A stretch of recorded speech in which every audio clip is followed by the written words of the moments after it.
Estoy muy contenta, muy complacida de que el joven historiador Esteban Corella Juárez nos acompañe esta tarde con un tema que él ha estudiado a profundidad, que es el tema de cómo las milicias se transformaron en ejército nacional, y él nos va a presentar ese ejército nacional de 1856-57, el que él conoce también desde sus orígenes.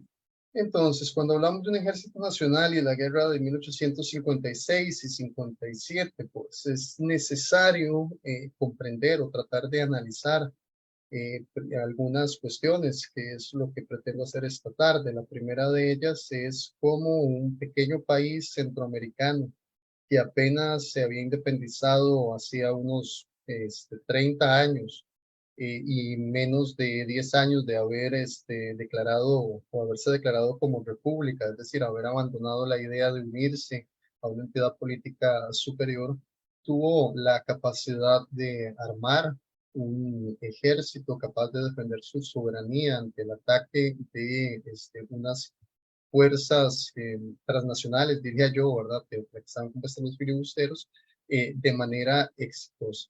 Entonces, para entender eso, digamos, voy a tratar de desarrollar esta tarde algunas cuestiones importantes para comprender este tema.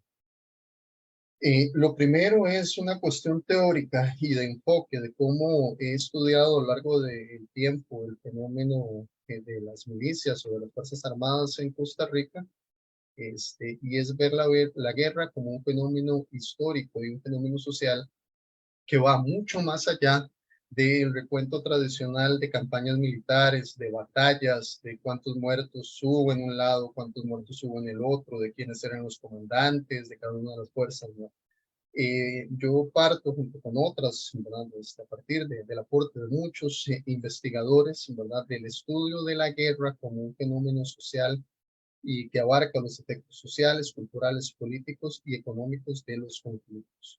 Es decir, no son solo las batallas el estudio de la guerra, sino que es estudiar cómo se prepara una sociedad para la guerra, los efectos que esta preparación tiene, la manera en la cual los cambios tecnológicos inciden en esto, cómo la preparación para la guerra va creando una serie de elementos que forman estados modernos, por ejemplo, cómo esto modifica cuestiones culturales dentro de una sociedad y demás.